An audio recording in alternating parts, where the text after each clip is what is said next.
British discovered Australia in the year 1770. Our own version of an 18th century moon landing with Captain Cook playing the part of Neil Armstrong. But the weird thing is, Australia's got over 25,000 kilometres of coastline. So how come no one had ever discovered it before? Or had they?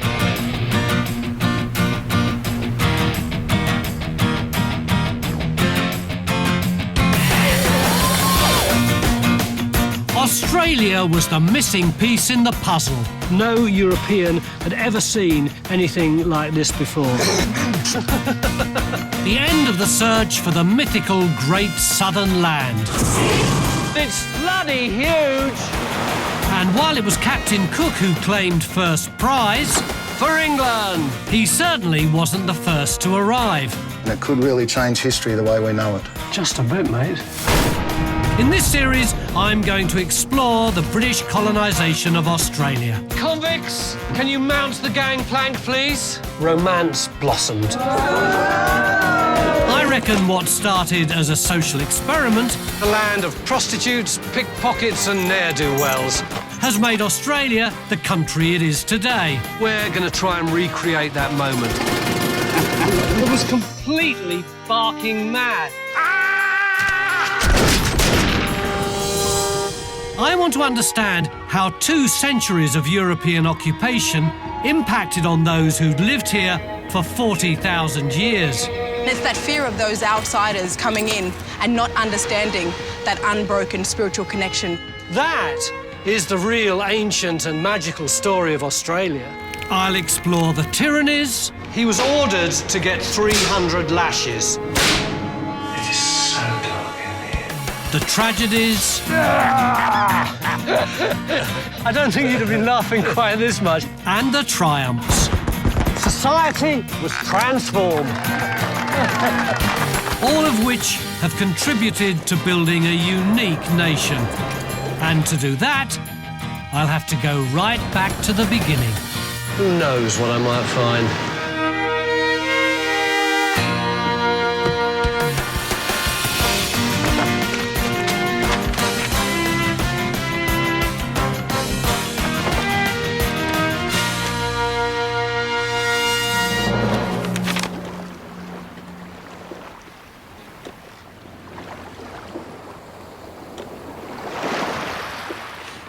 Less than 20 years after Cook's voyage of discovery, the first fleet arrived off the shores of Australia. This is what we learn at school, isn't it? In 1788, the first Europeans ever to settle in Australia arrived in Botany Bay. It was a hugely ambitious project. Around about 1,500 people, men, women and children, mostly convicts, transported to an unknown land 17,000 kilometres away. And that was the start of the biggest migration of humans by sea in history. It was a grim time in England. Petty crime was spiralling out of control. The jails were so overcrowded that the hulks of old ships were being used to house prisoners.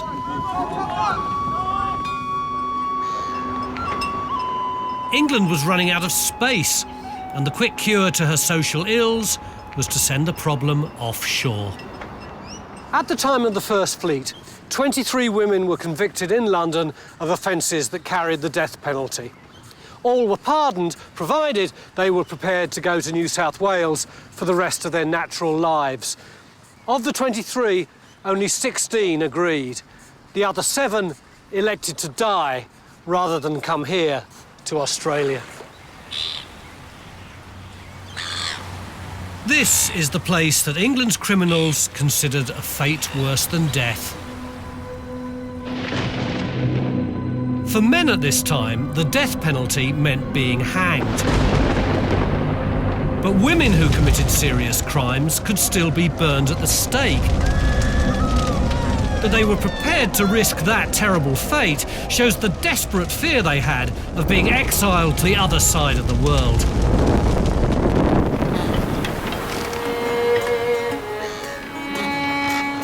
Today Today, most Australians treat a convict connection as a source of pride.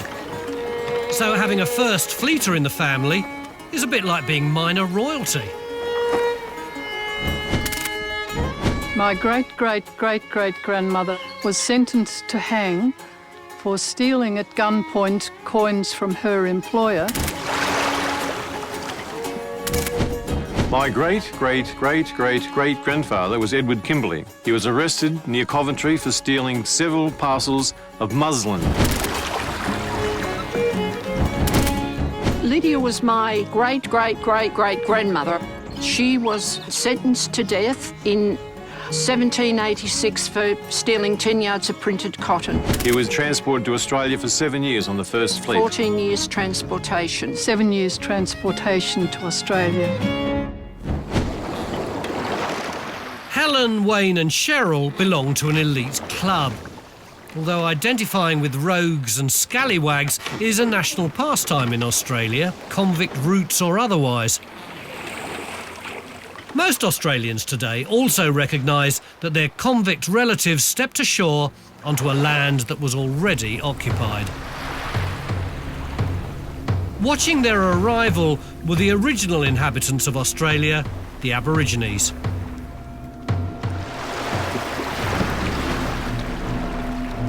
If you want to talk about Australian ancestry, Professor Eric Wilmot's family tree goes back not 200 years, but literally thousands. If we'd been Aboriginal people looking out to sea on that day, what would we have seen? You'd have seen a group of what appeared to be human beings land here. They appeared human, like the people watching them. But once you got close to them, they appeared different. For Aboriginal people, it was a fascinating idea that they weren't as alone in this part of the world as they thought they were. But I've heard that they thought what they were seeing was something like ghosts or cloud people. Well, the cloud person thing came from their ships, because the ships appeared on the horizon like clouds, which slowly, if you watch them, they turned into ships here. And these were the people from the cloud ships. And the clothes had splashes of white over them. Now, white is a kind of an alarm colour. If you look at an Aboriginal ceremony, main dancers come in, the ones that are supposed to carry a bit of shock, don't be painted white. These guys walk around and they got brilliant white on their uniforms, mixed with a bit of red and other colours. So they could have some potential for badness about them? Oh, absolutely. They could have infected them with spirits of the long past, or perhaps spirits that they didn't even know about. Did they want to get rid of them? Not at first, but then they did, because the British had become both a threat and too much trouble. And that was just their first impression.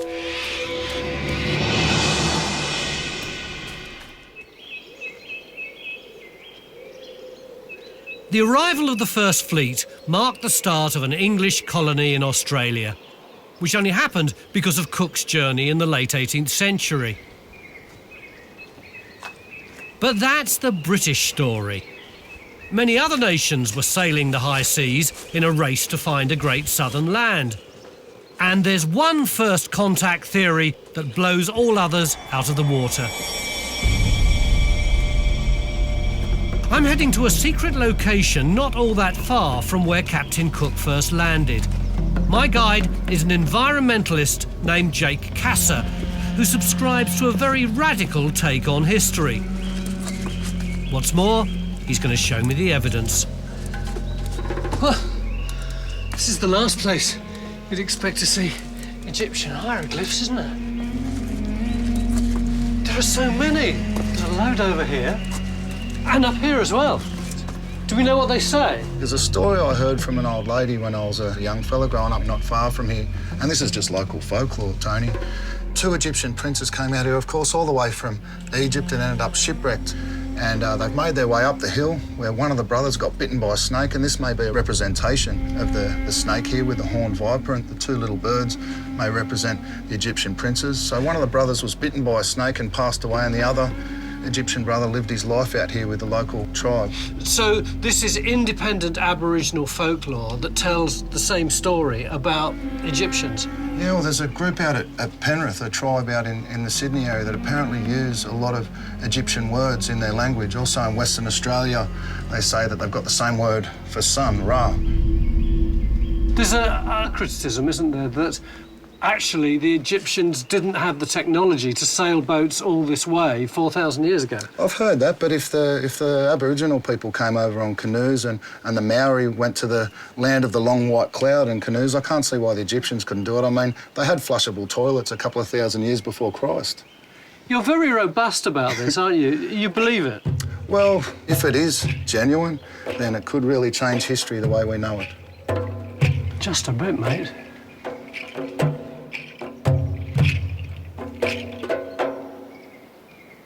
I love Jake's passion, and I love the fact that he's determined to believe that it's all true. But look at me, I'm just an old English skeptic.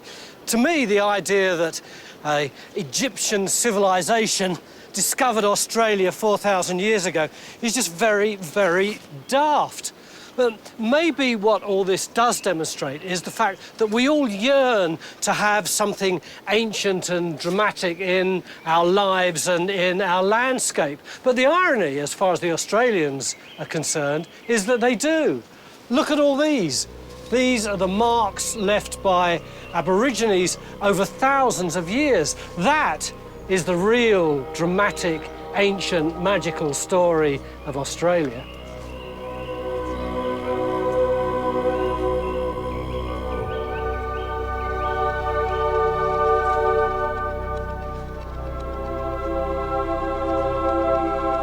The Australian Aboriginals are custodians of the oldest continuous culture in the world. And it's pretty likely that they're the world's first astronomers too.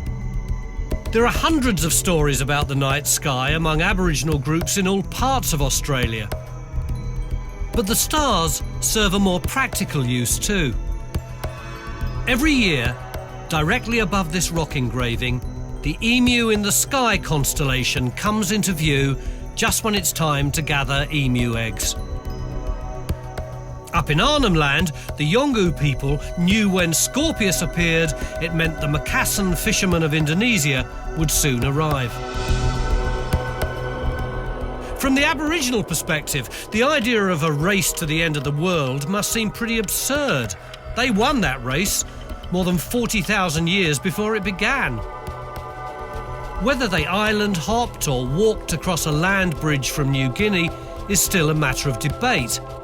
The point is, they were here long before anyone else. But who came next? If not the Egyptians, then who was the first non-Aboriginal to discover the Australian coastline?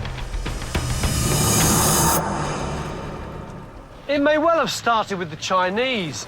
We know that in the Ming dynasty, that's the early 1400s, the emperor had an admiral who was a eunuch, and his name was Zheng He.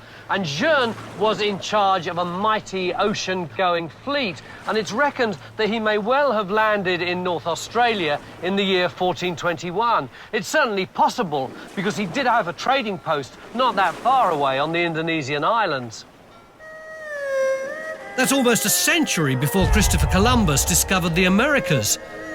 And the ships of Zheng He's fleet completely dwarfed those that the Spanish sailed.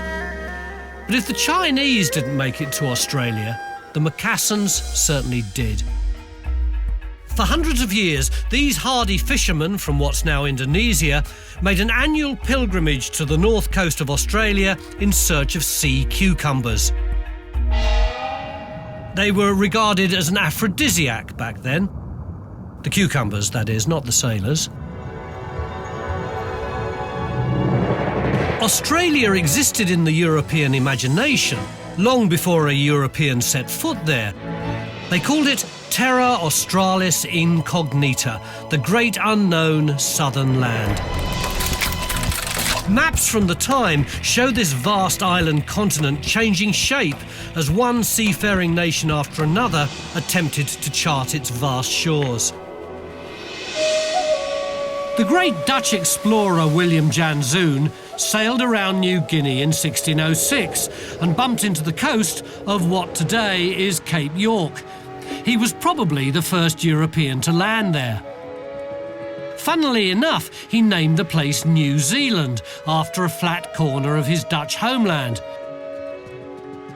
Of course, the name didn't stick, and we now call the mountainous islands 2,000 kilometres east of Australia New Zealand.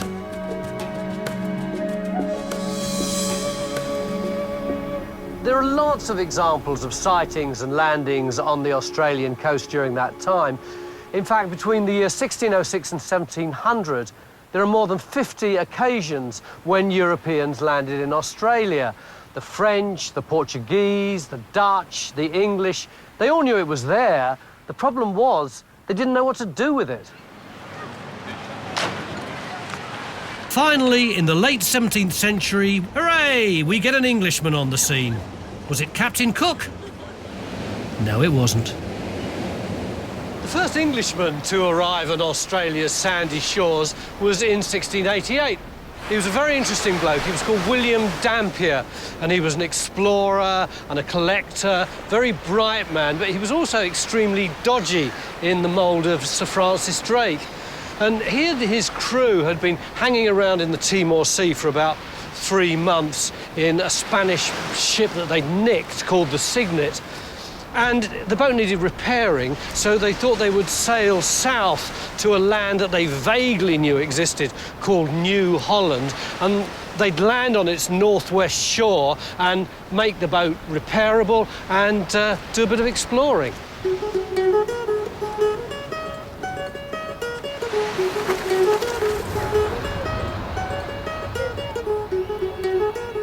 Dampier wasn't just a pirate, he was a journalist too, and he made lots of notes, which is very useful for us, and he turned them later into a best-selling book.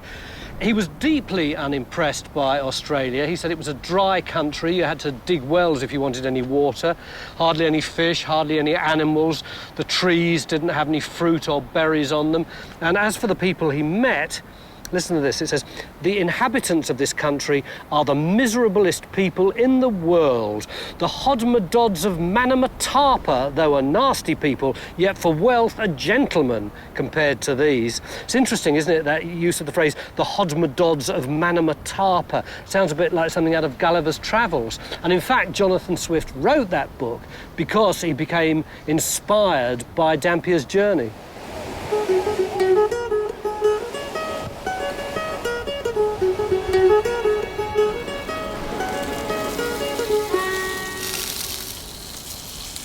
Dampier's book was called A New Voyage Around the World, and in it he didn't just describe his adventures around the globe, he included a lot of words, over 1,000 of them, which described things that he'd come across on his journeys. And a lot of those words were later incorporated into the English language. Words like albatross, cashew, breadfruit, this one, avocado, and that most iconic of all Australian words, barbecue.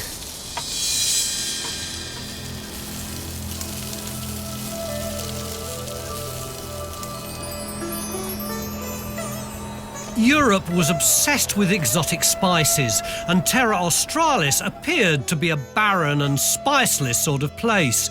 Certainly Dampier thought so. But that was about to change.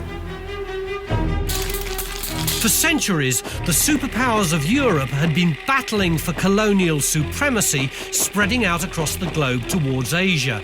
A bit like today, access to the Chinese market was highly prized in the 18th century.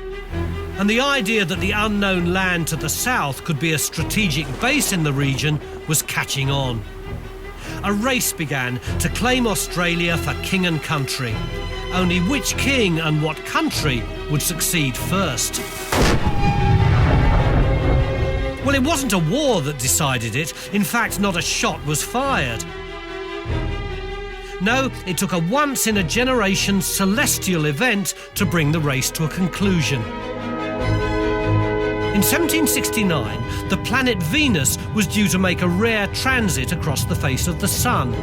English astronomers wanted to observe it from the South Pacific, and that gave King George III of England an idea.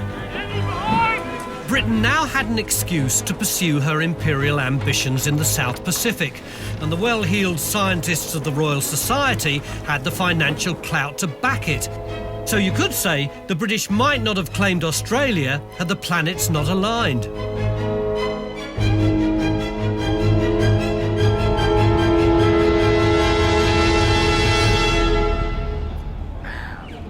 This was never going to be a jolly little jaunt across the pond. It was dangerous, cutting-edge science through uncharted waters, as big a deal as a moon landing today. But what no one, apart from the Navy Board, knew was that there was another very secret agenda which wouldn't be revealed until the ship was on the other side of the world.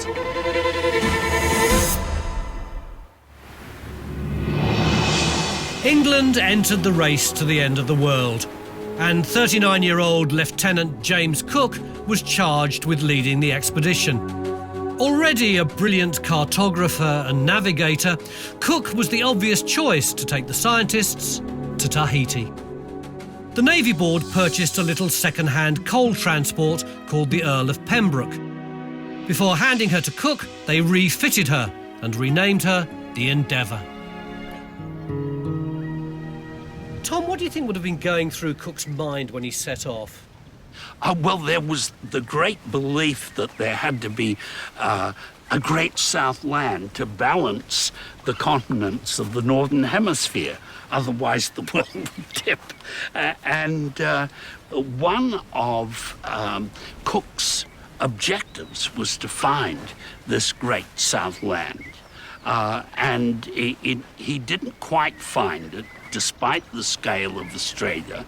So in a way, it's not unlike our quest for the moon, that part of it's adventure, part of it's this idea that there might be some massive commercial bonus, but there's also science and intellectual inquiry. Yes, and you don't know what bonus you're going to get.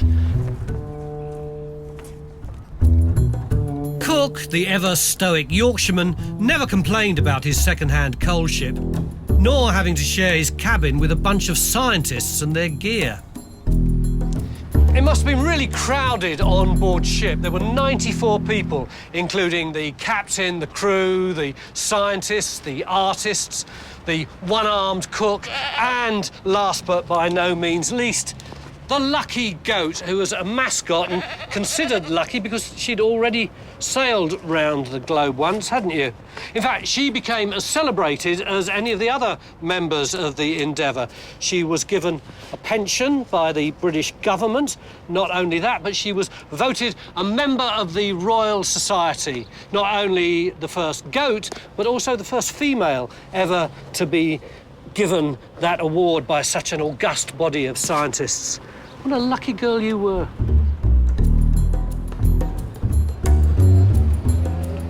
The story of Cook's goat is more than apocryphal. The good captain actually took seriously his responsibility to care for all those in his charge, which was far from common at that time. The biggest scourge for crews in those days was scurvy. Hot dog, please. It was a horrible disease. You got ulcers, your teeth would fall out, your joints would start to ache, your breath would stink, your organs would pack up. Dysentery was a walk in the park compared with scurvy, which in the 1700s could kill up to a third of a ship's crew on long voyages. Thanks a lot, mate. But Cook didn't lose one crew member, and the reason, according to Cook, was this stuff. Sauerkraut. It's hard to imagine that such a disgusting disease is related to a simple vitamin deficiency, but scurvy is caused by a lack of vitamin C. And good old fermented cabbage is full of the stuff.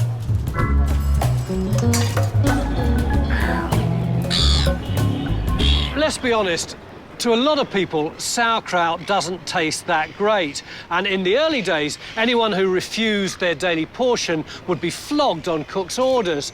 At least that was at the beginning. But later on, he practiced a bit of reverse psychology. First, he'd offer the sauerkraut to his officers and petty officers, and then, according to his log, the rest of the crew would look at what was happening and they'd think, oh, if this stuff is worthy of our superiors, it must be the most luxurious food in the world. And they'd scoff it all down.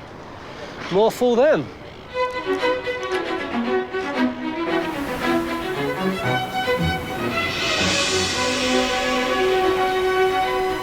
Cook sailed the Endeavour in the opposite direction to most previous explorers of the southern seas, who clung to the west coast of Africa before heading eastward across the Indian Ocean. Instead, Cook took the Magellan route across the Atlantic Ocean, down the east coast of South America, around Cape Horn and out into the vast Pacific to locate the tiny island of Tahiti. It took almost 8 months to reach it. But soon after, he turned his mind to the secret mission.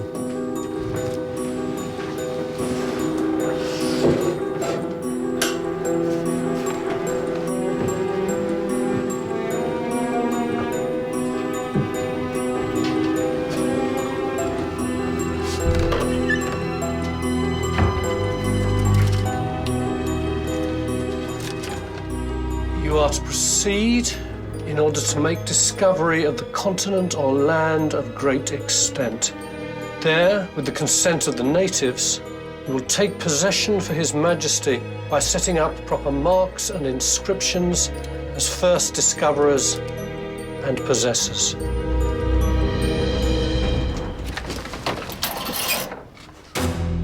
The hunt for the great southern land was approaching a climax. First, he charted and claimed New Zealand for the crown. Then, on the evening of the 19th of April 1770, Cook knew he was getting close. Seabirds started to appear. It's as though Cook could smell land ahoy.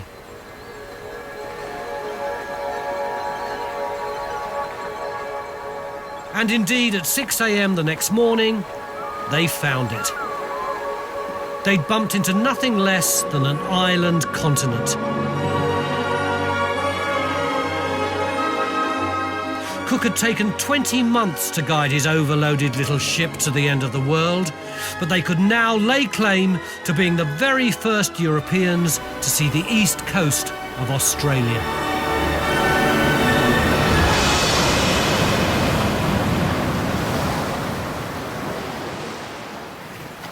Cook and his crew stepped ashore and proclaimed this strange land for England. Although that's actually not quite true, because he actually proclaimed it for George III. But that was mission accomplished, or so you might think. But on board the Endeavour was a brilliant young naturalist called Joseph Banks. And when he stepped ashore, that was just the beginning. Joseph Banks had wealth, influence and a passion for scientific inquiry, and his money had been critical to the voyage. But even the man himself had not foreseen what an historic and life-changing experience he'd signed up for. Banks first wrote about the people he saw, and he was perplexed. Unlike the friendly Tahitians and hostile Maori, the Australians simply ignored them. They just went on fishing, as though they'd witnessed a white ghost. But Banks is famous for something else. He was blown away by New Holland because for him it was a treasure trove of plant and animal novelty. Botany was his calling, and soon he catalogued more than 1,300 completely new species. But he'd barely scratched the surface. We're incredibly fortunate that Banks employed artists to record what they saw on their journey, most notably Sidney Parkinson, whose luminous pictures are a national treasure. It was almost 2 months before they encountered Australia's most iconic creature, the kangaroo.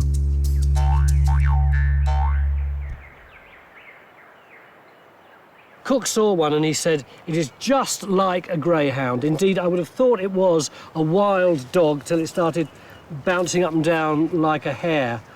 So this being the 18th century, Banks organised a hunt and they shot one, but they didn't stuff it and mount it. They ate it. But then sometime later they managed to get 3 more, and they mounted those, took them back to England, where they were an overnight sensation. No European had ever seen anything like this before. Well, actually they were wrong, because a century and a half previously, a Dutch explorer had brought back a wallaby, but the English didn't care. They discovered Australia, and they'd found the very first kangaroo.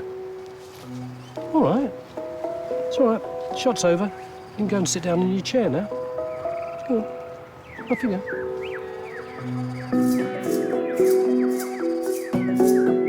Maybe it was because Banks was so obsessed with plants, but they didn't encounter as many of Australia's remarkable creatures as you'd imagine they might.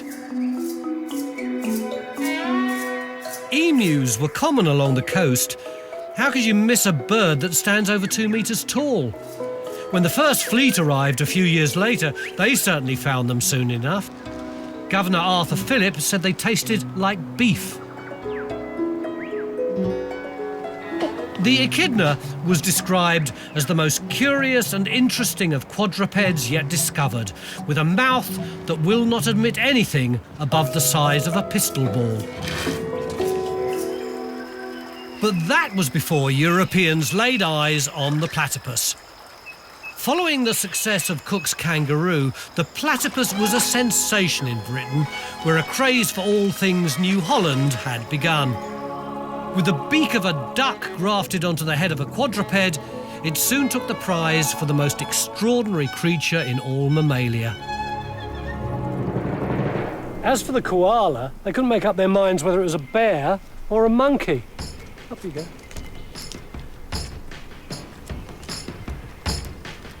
And of course, it's neither. As a member of the British aristocracy, Banks' contribution was never going to go unacknowledged. In fact, so esteemed was the aristocratic botanist, there was even a push to name the entire place Banksia. Rather a pretty name for a penal colony. In the late 1700s, Britain was at something of a social crossroads. The Enclosure Acts of the 1760s effectively locked up common lands that had previously been shared with tenant farmers. Farming estates became fenced in by the landowning elite and populated with sheep.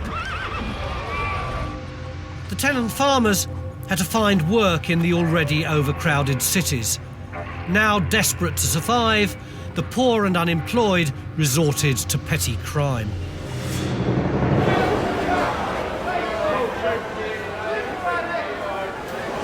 Little cut run. Diamonds 2 kilo for $10. They're 2 kilo $10. In the 1780s, there was no such thing as a slap on the wrist or a modest fine if you did something wrong. For even petty crimes like stealing a handkerchief, you could get thrown into jail or even hung. The fastest growing class in England was the criminal class. Problem is, there was nowhere left for the government to put them.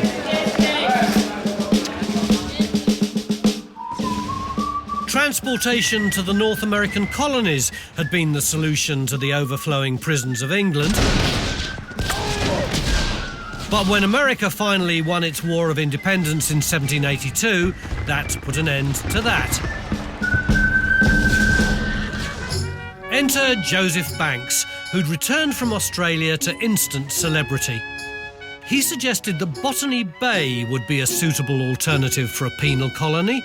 Mild weather, no savage animals, and a small, timid, nomadic native population who would speedily abandon whatever land was needed. The idea of creating a colony in New Holland took shape, and the legal fiction of Terra Nullius was born. At that time, the British believed Indigenous people only had right to sovereignty over their land if they changed the landscape through agriculture and building. Cook and Banks knew the inhabitants of Australia used fire. Cook actually called it the continent of smoke. But they didn't associate fire with agriculture. So the British decided that New Holland was untouched by mankind, and theirs to claim.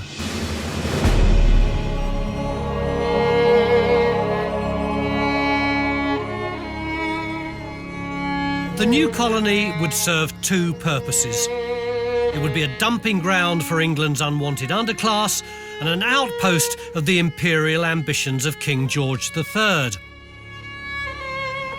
Claiming the great southern land was one thing. The next great challenge would be establishing a colony on the other side of the planet.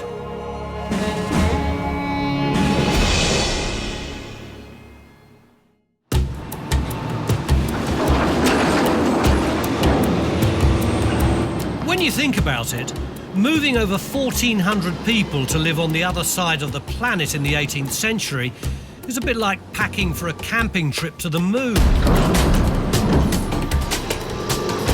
It's a long way back if you forgot the tin opener. The man responsible for this unprecedented effort was Arthur Phillip, a Navy veteran and a brilliant choice as leader. He threw himself at the task, preparing the mass exodus for any eventuality. And he was meticulous in his planning. They took enough food to last 2 years. This included 82 tons of peas, which is about 4 of these containers, 122 tons of pork, 6 containers, and a colossal 288 tons of flour, which is just over 14 of those containers. And Philip was very shrewd. He didn't put all his eggs in one basket. He spread the supplies evenly throughout the fleet, so if one ship went down, he wouldn't lose all his peas, for example.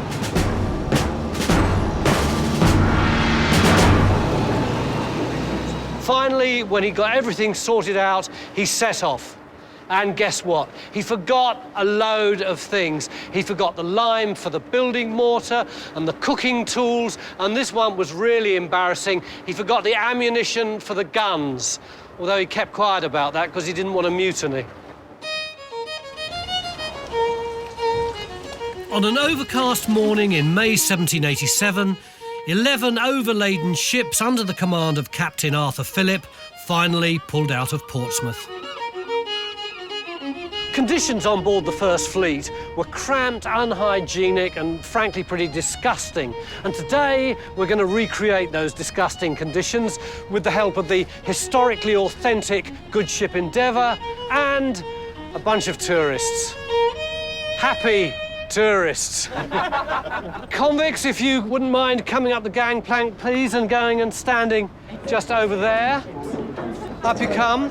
Don't be shy. You've got a lovely trip in store for you. Hello. Hello. Hello. Now, you may have noticed there's a little bit of inauthenticity about some of our convicts. The reason, as you've doubtless spotted, is because they don't have the tattoos that so many of the original convicts would have worn. For instance, there was one chap called Simon Gilbert. Simon Gilbert, how do you do? You were a groom who was convicted for stealing a bridle, and you had the words "man in irons." Lucky that's not indelible, isn't it? We've also got Elizabeth Stephen.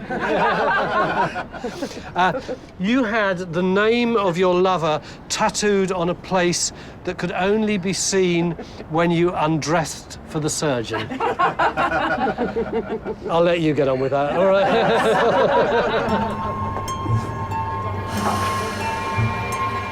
Below decks, it was truly appalling. Only a child could stand upright, and the smell must have been incredible. Ankle-deep bilge water coloured with human and animal excrement. Food infested with rats, lice, fleas and cockroaches. But even though it was such a hellhole, romance blossomed. Indeed, it blossomed to such an extent that at least 7 babies were born before the end of the voyage. Well, romance might be a bit of an exaggeration. The surgeon on the Lady Penrhyn, which carried 100 female convicts, wrote that the women regularly plunder the sailors for their clothing and trade their favours for extra rations. It's fair to assume not all the sex was consensual either.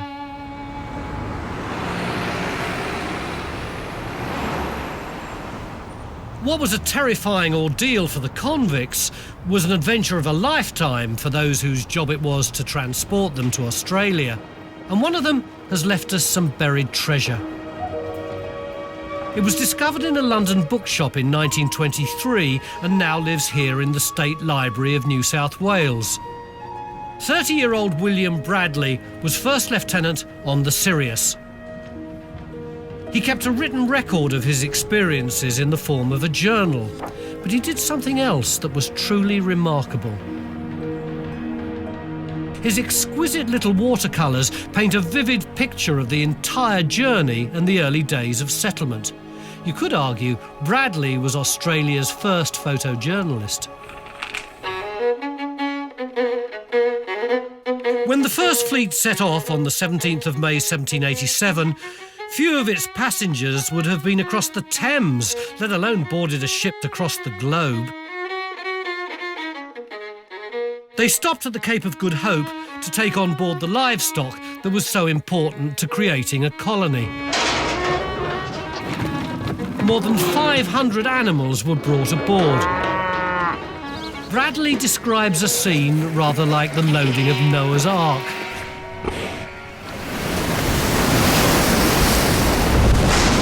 The passage across the Southern Ocean was treacherous and long.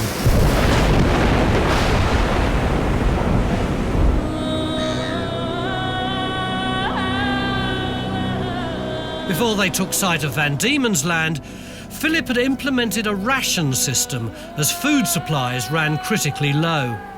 Many animals were near to starvation. After 8 months of sailing, Botany Bay came into view. Bradley's watercolour of the arrival is a triumphant image. But it turned out to be the biggest anticlimax in Australian history.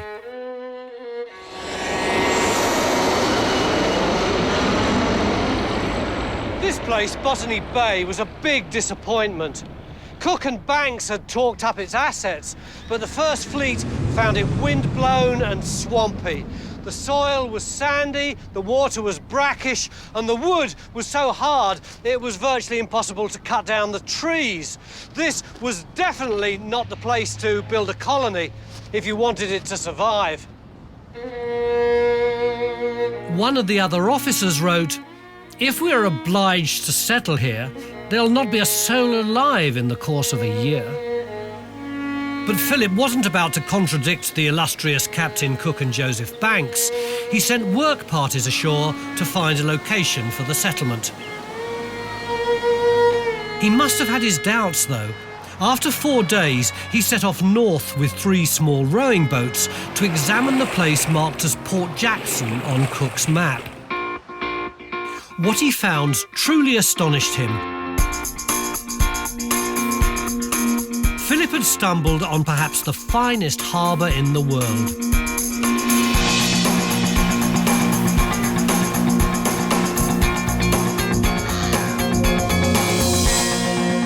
What puzzles me is why Cook stayed stuck down in Botany Bay and missed this fantastic harbour. Well, Australia's so different in terms of flora and fauna from anywhere else. Sir Joseph Banks, the lofty young naturalist that was with him, discovered so many new species that's why he called it Botany Bay. And when they sailed up the coast here, past these heads, they would have thought that this was the extent of it, this little indentation in the coast. He didn't know that running away to the south was one of the great harbours on the face of the earth. And that's how it happened. I bet, though, flashing through Philip's head was the thought, what an idiot, when he came here and saw what there was. Well, he was very cranky at Cook's reports of Botany Bay, which proved unsuitable for a penal colony or a settlement of any kind.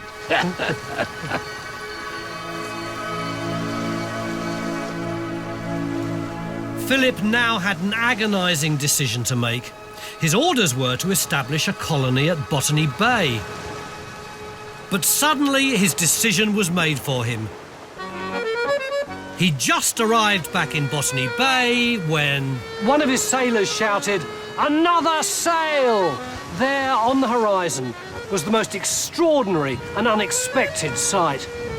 the French explorer La Perouse had dropped in for an unexpected visit. Philip knew him because years earlier he'd been spying on the Frenchman. Now it appeared the tables were turned. La Perouse had been bobbing up and down in the Pacific for the previous 3 years or so, mapping Korea, rounding Cape Horn, discovering the odd island or two. He knew that Philip had been ordered to bring a few settlers out here, and quite frankly, he was pretty surprised that the colony wasn't more developed. He could hardly see any houses or anything, really. As far as Philip was concerned, he'd got no idea what La Perouse was doing here. Was he spying? Did he want to set up a French colony? Whatever it was, it surely wasn't a coincidence. It was a complete mystery. He had to act fast. What if the Frenchman found the wonderful new harbour? He took off for Port Jackson with orders for the rest of the fleet to follow him as soon as possible. He had to claim it for England. There then followed what I think is one of the most bizarre moments in British colonial history. Imagine if Neil Armstrong had popped out of his Apollo spacecraft, walked round the crater and discovered the Russians. This was that kind of moment. So did the French and the English shake hands, fling their arms round one another and row to the shore for a party? No. The First Fleet sailed out of Botany Bay, La Perouse sailed into Botany Bay, and they barely had time to exchange the most cursory of civilities. The French line was that La Perouse was simply looking for a safe harbour to resupply. He only stayed 6 weeks. His 2 ships and all aboard mysteriously disappearing soon after, somewhere in the Pacific. A tragic end to an incredible journey of discovery. And who knows, if the winds had been a bit fairer and if La Perouse had turned up a bit earlier, then the whole of Australian history might have been profoundly changed, and Australians today would all be speaking French and eating coq au vin rather than pies and sauce. Cheers.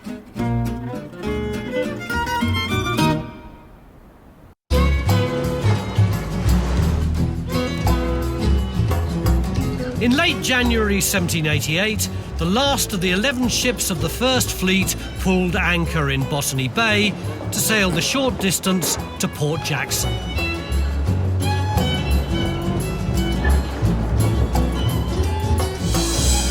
Captain Philip sailed 11 kilometres up into the harbour till he came to this little inlet, which he took quite a shine to. He liked the cover it provided. It was pretty flat around here, there was good anchorage, looked like you'd be able to cultivate stuff here. It was less marshy than Botany Bay, and you could pick up a kebab here. Actually, you couldn't in those days. But the real reason for starting the new colony here in Sydney rather than anywhere else doesn't have a big tourist sign over it saying this is the reason that Sydney got started. It's much more obscure than that. In fact, it's right underground. The most important consideration when you're establishing any new colony has got to be a fresh water supply. So Paris has got the gorgeous River Seine, and London's got Old Father Thames, and Sydney's foundation waterway is slightly less romantic. And helping me explore it is archaeologist Wayne Johnson. Thank you.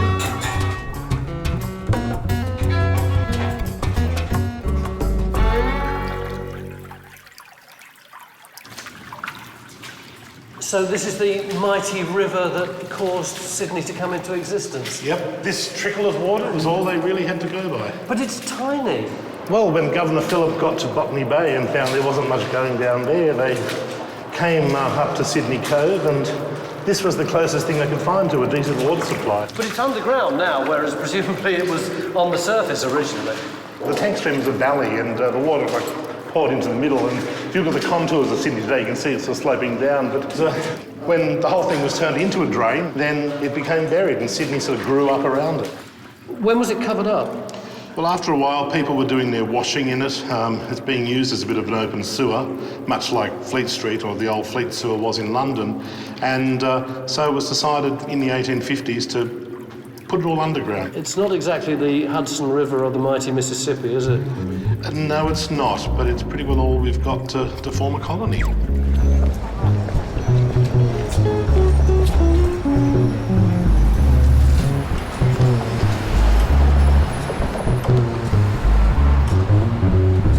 This line is all that's left of the tank stream above ground today, but it's not the only mark that is left on the city. Shortly after the first fleet arrived, it became an unofficial class divide. On the east of the tank stream lived the officers and the governors because the sea breezes blew all the bad smells away, and on the west lived the soldiers and the convicts. And that divide still exists today. On the east side, where all the swanky buildings and the rich people live, and on the west, well, that's for the working classes.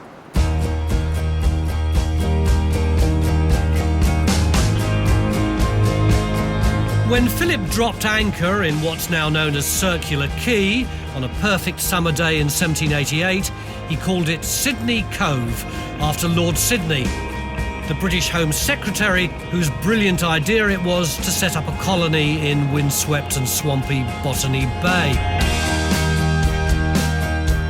More than 200 years on, the diverse Australian community celebrates this bumbling start as the birth of nationhood.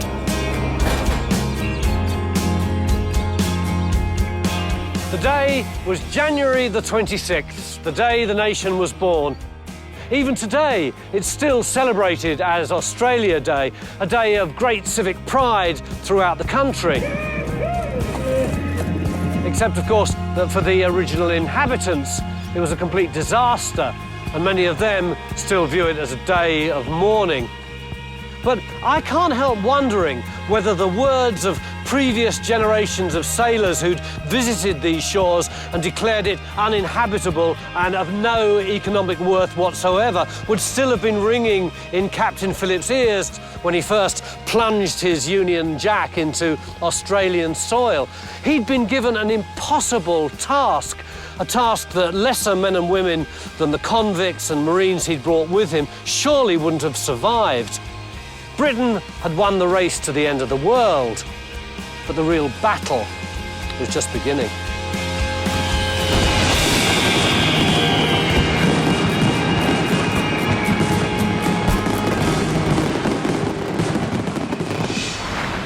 Next time, I'm going to explore the tough early years of the colony. So Freeman does the deed, Barrett's dead. And reveal the sordid and salacious secrets of the First Fleet's first night in Australia. If you attempt to get into the women's tents of a night, you will be fired upon. There is no doubt, Tony, I'm afraid it was a serious orgy. You've got to watch that. Hi, I'm Tony Robinson. If you love my show and want to see some more amazing history stories, then please hit the subscribe button, click the notification bell, and we'll let you know when there's something new to watch. Enjoy.